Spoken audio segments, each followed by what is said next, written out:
Hello, boys and girls, and those who sexually identify as a mousepad. Today, we're going to go through every single anti-gun argument and see if they have any validity to them. The first claim is that in a society like America that already has hundreds of millions of guns, the best solution is to decrease the amount of guns, making it harder to get guns. So the less guns, the better. The most extreme gun laws we have now are gun-free zones, a place where guns are not tolerated at all. And if we could debunk that, which is the most extreme gun law there is, then we could debunk gun control altogether. Gun-free zone areas show us that gun laws don't work. Let me ask you a question. Where have the last shootings taken place?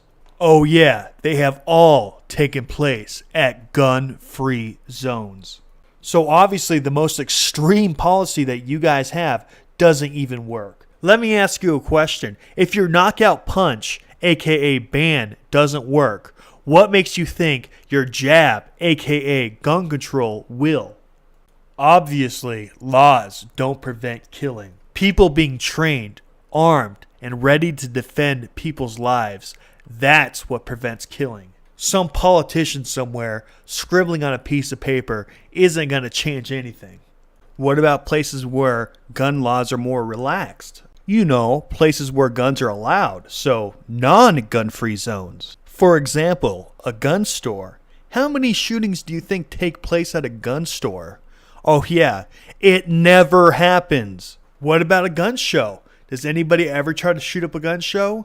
No, because there's armed people there. If armed people being at gun shows prevents people from killing people, shouldn't we put armed security in schools? So again, more gun control equals more gun deaths.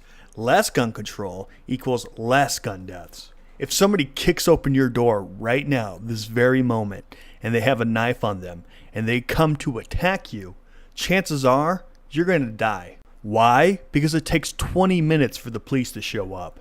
Yes, that means about 99.9% of the time, you're unarmed and you're actually asking to be killed by people that want to kill you. The only way to make yourself truly safer is to carry a firearm or some way of protecting yourself. And no, I don't recommend carrying a knife because I don't recommend you getting into a knife fight with somebody.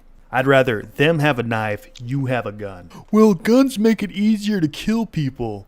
It also makes it easier to kill animals that would actually want to attack or hurt you. For example, like a rabid dog or a wild animal. So having something that can actually kill something in your hands is quite useful. It's something that is required in society. Also, let's say somebody tries to rob or rape your grandma.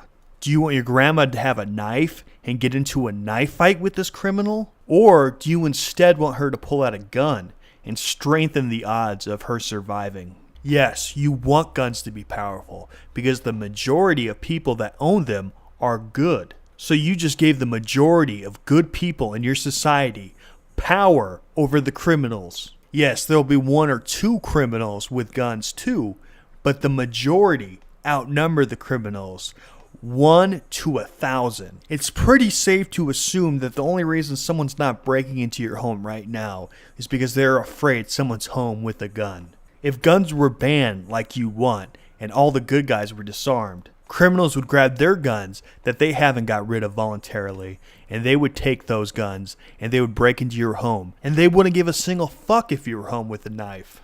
Yes, banning guns when a society has already owned guns is a bad idea because the criminals won't get rid of their guns. Why? Because they're criminals. Not obeying the law is what they fucking do. If you need proof that banning things doesn't work, look at the drug war, okay? Drugs are illegal, yet they're on every street corner still, owned by criminals. That will happen to guns if you ban guns.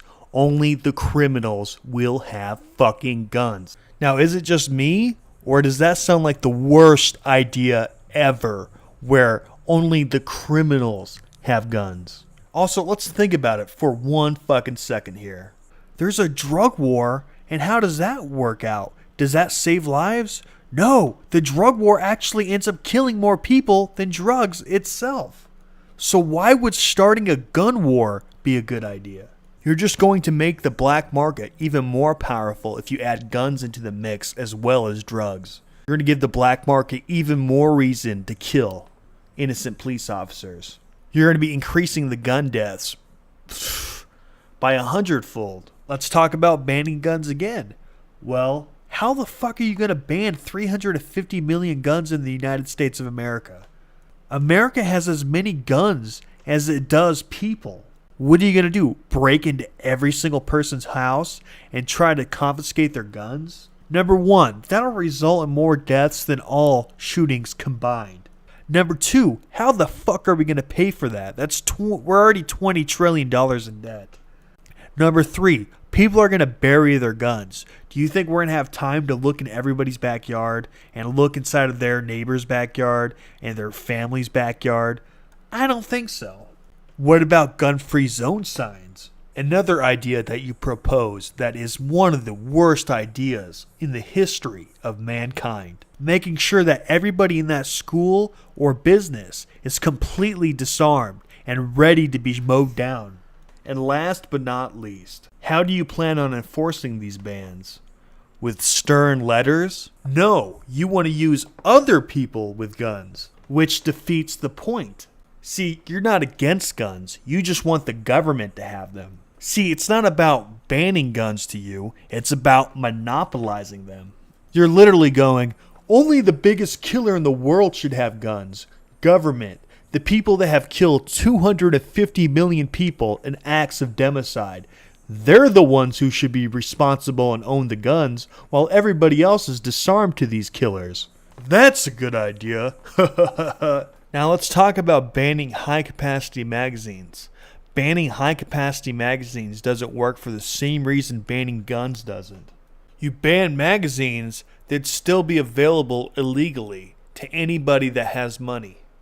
Just like illegal guns are available now to anybody that has money. Okay, what about background checks? You know that guy who killed 50 gays at a nightclub? He passed some of the strictest background checks imaginable for the security company he works for. And he did it in order to get the job that he had. And guess what? He passed every single one. He just lied on the test. See? Background checks don't fucking work. You may say, well, we need to make that test twice as hard. Well, he could lie twice as hard. People lie to get things that they want. This is something that happens. Also, most criminals, we're talking like 95% of them, they don't buy their fucking guns at a gun store where they would have to take a background check. They buy them illegally, off the streets, meaning any background checks, period, and all you're doing is making it harder for good guys to get guns. Also, if you think you need stricter background checks on to get a gun, then you've never bought a fucking gun before. Because to get a gun in the United States of America is actually hard enough. Something as simple as a domestic violence misdemeanor, yes, a misdemeanor, will prevent you from getting a gun in America. I think it's pretty safe to say background checks are already strict enough. I'd even say, as of this moment, they are too strict. Especially when you consider the fact that the criminals don't even take these damn tests. They buy their guns illegally off the streets instead. Okay, what about banning all third-party and independent sales of guns and making it so you have to buy a gun through a gun store? Well, if a criminal wants a gun, they can't get it through a gun store, so they're going to be forced to go through the black market anyways. So you're not preventing anything. What, you think just by making a law saying that you're not allowed to do something, they're not going to do it? Well, let's just make murder illegal then all these problems will be solved. Oh wait, murder is illegal, and people still kill people. Looks like laws don't fucking help. As I said earlier in the video, the only way to truly prevent murder is to be ready to defend yourself against those who would want to murder you. And that requires to be armed in some capacity. That's what's going to prevent murder, and that's the only thing that's going to prevent murder. Laws won't do it. Okay, what haven't I debunked yet? Gun registration. Okay, gun registration is a bad idea because that leads to gun banning. And that's not a good idea, and I've already explained numerous reasons why that is. Alright, what about the ban on assault rifles? When the average Joe says they want to ban assault rifles, they just mean they want to ban fully automatic guns. But what they don't know is the manufacture of fully automatic guns has been banned for a long time. Living in the United States and getting your hand on a fully automatic gun when the manufacture of them has been banned is extremely tough. They are extremely expensive, around 20 grand. They are highly restricted, and they're rare as well. What politicians have done is purposely redefine what assault rifle means to instead mean any gun that's semi-automatic and scary with a detachable magazine. Why? To fool the majority of people thinking that they're banning fully automatic guns into banning semi-automatic guns, which again is 90% of all guns. So just know, when politicians say, hey, we're going to ban assault rifles, they mean semi-automatic guns. They mean 90% of all guns. They do not mean fully automatic guns. You know what would be left after that, right? Powerful hunting rifles. We're talking about a hunting rifle with large-ass bullets that can kill you from 700 yards away. Bullets that are way more powerful than what AR-15s have, which shoot tiny little bullets at only 300 yards away. You know that the dreaded AR-15 isn't even designed to kill, right? It's designed to injure people on the battlefield. So with one bullet, you take out two people. You take out the person that you shot, plus you're taking another guy out because some guy has to help the person that got shot. Yes, you want to ban a gun that is designed just to injure humans and replace it with a gun that is designed to destroy large animals from a ridiculously far distance. I don't know why that appeals to somebody that fears guns. I know that you'll be safe either way, but your gun-fearing ass probably wouldn't think that's a good idea. Also, everything I just mentioned is the best case scenario if everything works the way you planned and no one can get their hands on semi-autos anymore. But guess what? That won't happen. Semi-autos will still be available on the black market. Only difference is only criminals will be able to have them. Good guys won't. It's funny, you're afraid of AR-15s and AK-47s and guns of the like, but what do? Oh, let's take them from the good guys and give them to the bad guys. That'll fix society. You know what else is stupid? The thought that guns lead to more deaths. The thing is, if someone wants to kill someone, they're not going to stop killing someone just because they don't have a gun. They'll probably find something like a knife or something even more dangerous like homemade explosives or poison. Also, no one who is sane is going to go on a mass killing spree just because they buy or find a gun somehow. To assume it does is to think that guns are fucking demons that possess the mind that turn innocent people into psychotic killers. Which is absolutely ridiculous and doesn't happen.